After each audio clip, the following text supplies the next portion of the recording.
कैसा हो, चंद्रशेखर भैया जैसा हो। जय भीम जय भीम जय भीम। 5,000 लोगों को मैं जोड़ूंगा। अगर ऐसा ही संकल्प सब कर लें तो इतने लोग हो जाएंगे क्या, बहुत ज्यादा। सारे वाहन बंद करा दिए एमजी रोड पे, तब हम लोग यहाँ पे आए हैं जैसे तैसे आए हैं। आरोप लग रहे हैं चंद्रशेखर आजाद की पार्टी पे कि बीजेपी फंडिंग कर रही है। क्या फंडिंग करेंगे? भैया को हम हेलीकॉप्टर से बुला देंगे यहाँ पे। जो झुकना जानते नहीं उन्हें इंसान कहते हैं, और बदलने जो जमाने को उन्हें चंद्रशेखर आजाद रावण कहते हैं। आप सीधी तस्वीर देखेंगे तो बहुजन समाज के नेता की एक जनसभा होने जा रही है। तमाम कार्यकर्ता, तमाम लाखों की तादाद में यहाँ पे लोग पहुंचेंगे।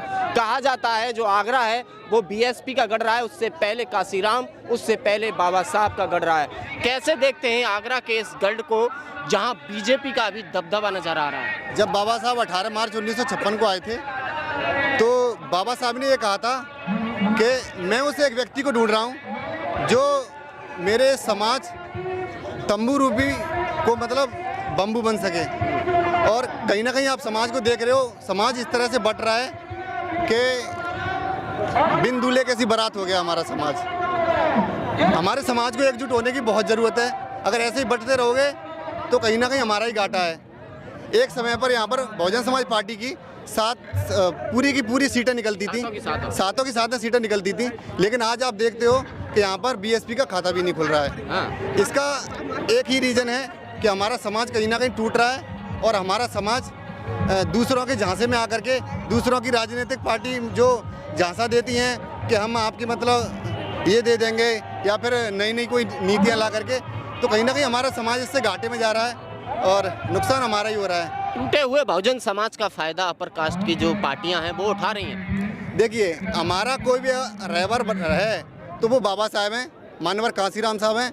अगर आप उनकी नीतियों पे चलोगे तो आप कहीं ना कहीं उसका आपको बेनिफिट मिलेगा। और जितनी भी पार्टियां हैं वो सिर्फ बहुजन समाज को लूटने का काम कर रही हैं, बहुजन समाज को तोड़ने का काम कर रही हैं। हमारी अगर कोई पार्टियां हैं तो वो अपनी पार्टियां हैं जो बहुजन समाज की बात करती है, बहन बेटियों के सम्मान की बात करती है। क्या लग रहा है कि अगर बहुजन और दलित, मुसलमान, अल्पसंख्यक, पिछड़ा अगर एक साथ आ जाए तो 27 के चुनाव में जो बहुजन का गढ़ कहा जाता है आगरा, फतेह हो पाएगा? देखिए, तैयारियां पूरी हैं और इस बार बदलाव जरूरी है, निश्चित है बदलाव होगा और देखते हैं 27 में जीत अपनी होगी, बहुजन समाज की होगी। आप अंबेडकर साहब की बात कर रहे हैं, लेकिन अंबेडकर साहब को तो संविधान का निर्माता भी नहीं बताया जाता, उनके पुतले भी जलाए जा रहे हैं, संविधान भी जलाया जा रहा है, तो इसे कैसे देखते हैं? क्या संदेश है बहुजन समाज के लिए? देखिए, जो लोग कहते हैं कि बाबा साहब ने संविधान नहीं लिखा है, वो लोग अनपढ़ लोग हैं, जाहिल लोग हैं। उन्होंने कभी संविधान को पढ़ा नहीं है, ना ही उनको इतिहास के बारे में पता है, ना ही संविधान के बारे में पता है। आप अगर पढ़ोगे संविधान को तो आपको पता चलेगा कि ड्राफ्टिंग कमेटी के एक सदस्य थे टीटी कृष्णमाचारी, उन्होंने एक संविधान सभा हुई थी, उसमें कहा था कि ड्राफ्टिंग कमेटी के हम 7 सदस्य हैं, 7 में से लगभग 2 लोगों की उपस्थिति नहीं हो पाती है, 1 लोग की मृत्यु हो गई है और कई लोग दिल्ली से दूर रहते हैं जो ड्राफ्ट लिखने के समय आ नहीं पाते। उन्होंने कहा कि मैं शुक्रगुजार हूँ बाबा साहब का जो इतनी मेहनत लगन से संविधान को लिख रहे हैं। अगर बाबा साहब ने अपनी मेहनत लगन से संविधान नहीं लिखा होता तो आज संविधान जिस तरीके से बना है वैसा नहीं बना होता। तो क्या लग रहा है कि जो अभी मौजूदा सरकार है, बीजेपी सरकार, चाहे केंद्र में हो चाहे यूपी में हो, दलितों को रहबर बताने वाली सरकार क्या दलितों के लिए काम नहीं कर रही है? देखिए, आप चाहे यूपी हो चाहे पूरा देश, दलितों पिछड़ों पर जो अत्याचार हो रहे हैं आप देख सकते हो किस तरह से दलितों को जाति के नाम पर, जय भीम बोलने के नाम पर, मूंछ रखने के नाम पर, महंगी महंगी गाड़ियां लेने के नाम पर उनको मारा पीटा जा रहा है, उनके साथ इतना शोषण हो रहा है। ये कहीं ना कहीं ये दर्शाता है कि इतिहास में हमारे साथ कितना भेदभाव हुआ होगा। और जो वर्तमान पार्टियां हैं वो कोई भी दलितों पिछड़ों की बात नहीं करती, वो सिर्फ इनको लूटने का काम कर रही हैं। इनको समाधान क्या हो, एक क्वेश्चन है, समाधान क्या है? क्या लग रहा है कि बहुजन के जो नेता हैं उन्हें एक मंच पे आना चाहिए? देखिए, अगर बहुजन समाज में जितने भी नेता हैं वो अलग अलग बट रहे हैं, अगर ये एकजुट हो जाएं तो शायद जो बहुजनों पे आज अत्याचार हो रहे हैं, बहन बेटियों के साथ जो गलत हो रहा है वो ना हो और उनकी ताकत आपको पता चले। क्या कह रहे हैं? आज का नायक चंद्रशेखर भाई है। धन्य वो देश की धरती जिसमें चंद्रशेखर लाल पला, उसे सूरवीर की इस गाथा को मेट सका क्या काल भला, उसकी ये गाथा को मेट नहीं सकता। इसके ऊपर एक किताब लिखी जाएगी, 21वीं सदी का महानायक एडवोकेट चंद्रशेखर आजाद। बहन जी को नहीं मानते? बहन जी को मानते हैं, बहन जी अब पुरानी हो चुकी है, चंद्रशेखर के लिए वोट जाएगा अपना। क्या लग रहा है अभी तो सिर्फ एक सांसद है, एक भी विधायक नहीं है, 27 का चुनाव आने वाला है, किस तरीके से आएंगे? हम 5,000 लोगों को मैं जोड़ूंगा। अगर ऐसा ही संकल्प सब कर लें तो इतने लोग हो जाएंगे क्या, बहुत ज्यादा। क्या कहना चाहोगे? देखो जैसे आपने बात की थी बहन जी की, देखो घर का बुजुर्ग हो जाता है बूढ़ा तो वो कमाने डालने लायक नहीं होता, तो हमारे भैया की मान लो सरकार ने मान ली बहुमत से सन 2027 में, और आप देख सकते हो चंद्रशेखर आजाद पे आरोप लगते हैं कि बीजेपी के लिए काम करते हैं। नहीं बिल्कुल नहीं, ये सब गलत है। कोई मनवादियों के चाले ऐसे रामलीला मैदान में होने वाला था भैया का जन सैलाब, यहाँ से कैंसिल यहाँ पे कर दिया, लेकिन यहाँ पे भी लोग आप देख रहे हो कैसे आ रहे हैं, लेकिन की जरूरत होती है, ऐसे नहीं होता है कुछ कभी। भीड़ नजर नहीं आ रही है, कुर्सियां खाली दिख रही हैं। कुर्सियां एक अभी थोड़ी देर में भरने वाली हैं, कोई दिक्कत नहीं। अभी हमारे भाई जी आए नहीं है, जब आ जाएंगे वो बिल्डिंग है, उस बिल्डिंग पे दिखेंगे हमारे भाई जी, उस बिल्डिंग से देखेंगे हमारे भाई जी को स्टेबल।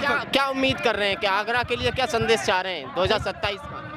हम आगरा के लिए ये संदेश चाह रहे हैं, हमारे लिए हमारा भैया जी प्रधानमंत्री के पद पर बैठे हुए पाए हमें। प्रधानमंत्री बहुत बड़ी सोच है, हमारी बहुत बड़ी सोच है, इसीलिए तो हम ये पब्लिक अभी कम है। अभी भाई जी को आने दो, जब उस बिल्डिंग से दिखे, अगर नहीं दिखे जब हमसे कहना। देखो आगरे के जाटव लोग ऐसे के समय आता तो बिल्कुल इकट्ठे हो जाते हैं जी सामने। आप अभी तो बटे हुए हैं, बीजेपी का शासन है यहाँ पे, बीजेपी का कब्जा चल रहा है जब तक है, लेकिन जो 27 में ऐसा समय आएगा कि कोई 5 से 7 सब साफ हो जाएंगे, भैया का बहुमत रहेगा यहाँ पे। 5 किलो राशन में बट जाते हो? बिल्कुल नहीं बटेगा 5 किलो राशन में। हमने अभी तक जीवन में 1 किलो राशन लिया अपना, देख लो। हम आप क्या कह रहे हैं, हमने अभी तक 8 किलो राशन नहीं लिया तो काहे अब बीजेपी सरकार? भैया हम शमशाबाद ब्लॉक से काम करते हैं, अपनी जिम से आए, अपनी खर्चे से आए, भैया के लिए सपोर्ट करने के लिए। भैया को लोग कोई नहीं रोक सकता भैया को।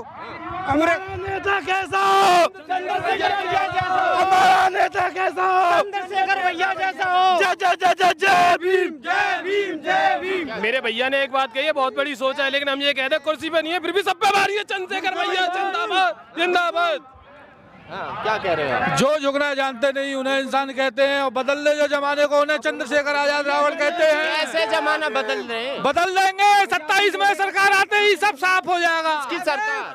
आजाद समाज पार्टी की सरकार। बिल्कुल मजबूत दिख रहे हैं, मजबूत है, सुपड़ा साफ किया जाएगा, सुपड़ा साफ। जहाँ एक तरफ हिंदुत्व की बात कही जा रही हो, जहाँ खुद अरे ये गोबर मूत खाने वाले सब ऐसे ही कहते हैं भैया, गोबर खाएंगे मूत पिएंगे। चंद्रशेखर आजाद रावण भाई जिंदाबाद, जिंदाबाद। बीमार जिंदाबाद, जिंदाबाद। भाई आतर से 70 किलोमीटर दूर से अकेला आया हूँ भाई। भीड़ नजर नहीं है, भीड़ नजर नहीं। भैया वाहन बंद करा दिए, हम MG रोड पे वाहन बंद करा दिए, लोग पैदल आ रहे हैं, सारी सड़कें ब्लॉक करा दी GIC ग्राउंड से यहाँ पे ट्रांसफर की। रामलीला मैदान वाली पेट्रोल पंप से यहाँ पे सारे वाहन बंद करा दिए MG रोड पे, तब हम लोग यहाँ पे आए हैं, जैसे तैसे आए हैं। जी मनुवादी लोगों की सोच है। देखो वहाँ से यहाँ पे करा दिया भैया का 3 दिन पहले प्रोग्राम, कितना पूरा प्रचार कर दिया था, बैनर लगे थे, करोड़ों रुपए खर्च कर दिए थे भैया ने। पैसा कहाँ से आ रहा है? पैसे कहाँ से कह रहे लोग, आरोप लगा रहा है, आरोप लग रहे हैं चंद्रशेखर आजाद की पार्टी पे कि बीजेपी फंडिंग कर रही है। क्या फंडिंग कर रही है? भैया को हम हेलीकॉप्टर से बुला देंगे यहाँ पे। जनता इतनी ताकत है, जनता के अंदर, अपने बहुजन समाज के अंदर इतनी ताकत है। भैया को कल हेलीकॉप्टर दे दे हम कदीर के। हाँ बहुजन समाज के अंदर इतनी ताकत है, हाँ बिल्कुल ताकत है, लेकिन भीड़ नहीं जुटा पाएंगे। नहीं भीड़ तो भैया बहुत है, भीड़ सरकार बीजेपी की बनाएगी। नहीं बिल्कुल 5 किलो राशन लेंगे, 5 किलो राशन गया कुछ में, भैया की सरकार बनेगी सन 2027 में, बिल्कुल यहाँ पे बहुमत से, बिल्कुल बहुमत से बनेगी। अब जीता हुई पार्टी शुरू हुई है, अभी तो बाकी है। जय जय जय जय जय भीम, जय भीम, जय भीम, अमर रहे, अमर रहे। देख सकते हैं कि आगरा में जिस तरीके का हुजूम उमड़ा है, लोगों के अंदर उत्साह है। चंद्रशेखर आजाद को लेके वैसे भी उत्साह रहता है युवाओं में, लेकिन जिस तरीके से यहाँ पर जो मंच सजाया गया है, पहले ये प्रोग्राम आगरा के रामलीला मैदान में था, लेकिन वहाँ से हटाकर GIC ग्राउंड में कर दिया है। महीनों से तैयारी चल रही थी रामलीला मैदान में, लेकिन उस प्रोग्राम को कैंसिल क्यों किया प्रशासन ने, इसका प्रशासन ही जवाब दे सकता है। लेकिन जिस तरीके से लोगों का कहना है कि पूरे रास्ते रोक दिए गए हैं, ब्लॉक कर दिया गया है, लोग पैदल आ रहे हैं, गाड़ियां अंदर नहीं आ पा रही हैं। ये जो ग्राउंड है वो बीचा बीच आगरा में है, जहां पर पतली गलियां हैं, पतली सड़कें हैं। जो रामलीला मैदान था वो आगरा के बाहर था, आगरा किला के पास। आपकी इस पर पूरी पर क्या राय है, आप अपनी कमेंट बॉक्स में जरूर दीजिए। धन्यवाद।